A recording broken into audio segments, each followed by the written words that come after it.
Bonjour à tous. Alors dans la continuité de mes nombreux audios, c'est vrai, j'avoue, je suis un peu obsessionnel parce que ce sujet, pour moi, comme je l'ai dit souvent, démontre absolument tout ce que je dénonçais depuis 5 ans, au niveau de la lâcheté, l'aveuglement et surtout le jeu pervers du système. Alors je vais juste vous rappeler quand même une évidence à tous ceux qui m'insultent, qui me disent bientôt sera ton tour, tic-tac, bientôt, enfin bref, vous savez les menaces, vous savez, ça fait 5 ans que j'en ai.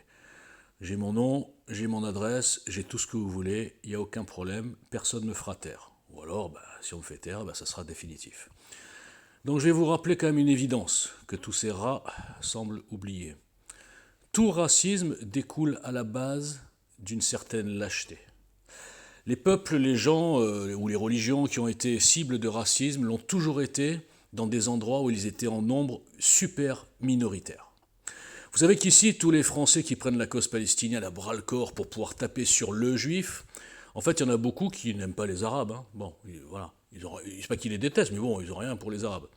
Mais croyez-vous que ces gens oseraient faire la même chose contre les Arabes ou contre les Africains noirs en France, sachant qu'il y a tout cumulé peut-être 15 millions, et que certains d'entre eux sont un peu nerveux quand même. Il faut le dire, c'est pas un pauvre juif qui passe avec sa kippa ou je ne sais pas quoi.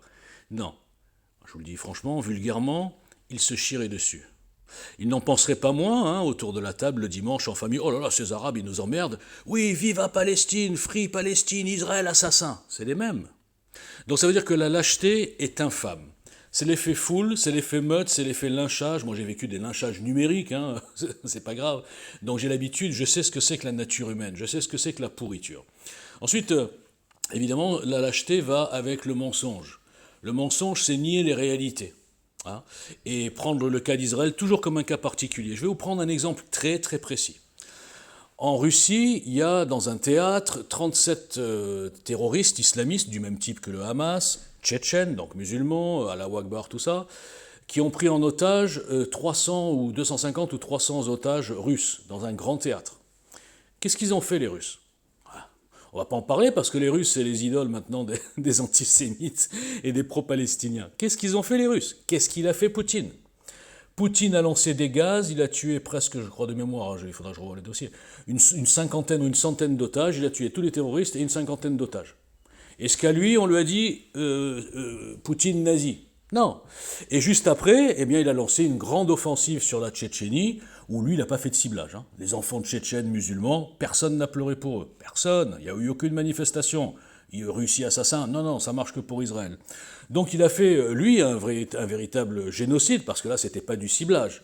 Parce que les Tchétchènes, ils n'étaient pas comme le Hamas. Ils se cachaient pas sous les tunnels, ou alors mettaient des trucs militaires et mettaient leur peuple devant. Ils étaient avec leur peuple. Vous voyez la différence d'honneur ? Les Tchétchènes ont de l'honneur, si j'ose dire. Donc ça veut dire que, et puis voilà, je continue, personne à l'époque, parmi tous ces tocards qui diffusent des théories comme quoi ce sont les Juifs qui ont eux-mêmes organisé le pogrom pour soi-disant envahir le Gaza ou je ne sais pas quelle connerie. Je donne des éléments écrits, là je vous mets des photos, mais au-delà de ça, personne n'a dit Poutine il a organisé lui-même le massacre de ses civils pour pouvoir se donner une excuse pour aller bombarder la Tchétchénie. Personne n'est aussi tordu dans ses raisonnements, les mêmes d'ailleurs qui disent que la Shoah est organisée et financée par le juif, j'ai ça tous les jours. Vous vous rendez pas compte le cancer, quoi. C'est un véritable cancer qui a été diffusé par des métastases au service du système, sans le savoir, des Soral, des Hilar, des Indy, des Forisson, enfin tous ces gens qui ont mis dans la tête que les juifs étaient tellement puissants qu'ils organisaient tout, même leur propre génocide, et bien voilà où on en arrive aujourd'hui.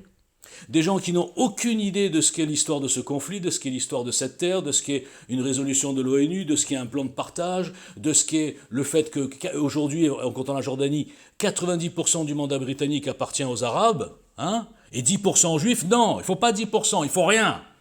Donc ces gens sont pour un génocide, la continuation de la Shoah, pour que le peuple juif n'existe pas, et que le juif soit toujours en petite, minuscule minorité dans tous les pays pour qu'on puisse bien taper dessus, et qu'il n'est même pas un pays où ils sont un petit peu en majorité. Ça arrache les tripes de tous ces lâches. Ils veulent avoir quelque chose sur qui taper. Ils veulent avoir un coupable idéal.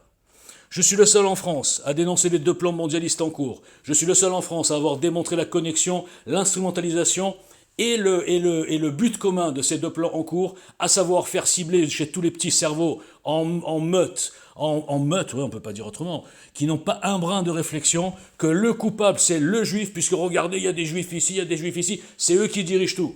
Vous êtes une bande d'abrutis, je m'adresse bien sûr aux antisémites maladifs. Je veux bien qu'on soit antisémite, qu'on n'aime pas les juifs, bon ok d'accord. Mais de là à sortir de telles conneries, de tels délires, de diffuser de tels mensonges pour faire monter la haine et la contaminer partout, vous êtes des lâches.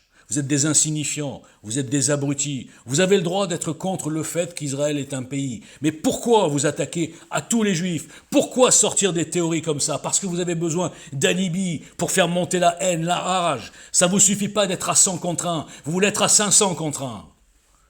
Moi, je parle tout seul, vous le savez, je suis boycotté, suspendu partout et insulté. Et même sur TikTok, comme par hasard, mes vidéos, pas celles-là, parce que là, je dis n'importe quoi, mais toutes mes vidéos qui sont argumentées sur le mensonge palestinien, qui sont documentées, sont restreintes. Et pendant ce temps, tous ceux qui font des appels à la haine du juif sont boostés. On n'avez pas compris à quoi joue le système. Et Twitter, c'est pareil. Tous les charlatans sont boostés. Et moi, depuis 5 ans, je suis restreint, shadowban, suspendu. Alors que je ne fais jamais d'appel à la haine, jamais d'appel à l'insurrection, jamais d'appel de ce truc, de ce type. Je suis un mouvement politique. Et on étouffe la parole politique parce que tous ces charlatans servent le système. Il y en a qui le savent et il y en a plein qui ne le savent pas. Mais ceux qui n'ont rien compris, eh bien, je vais vous le dire, c'est vous, au sens large.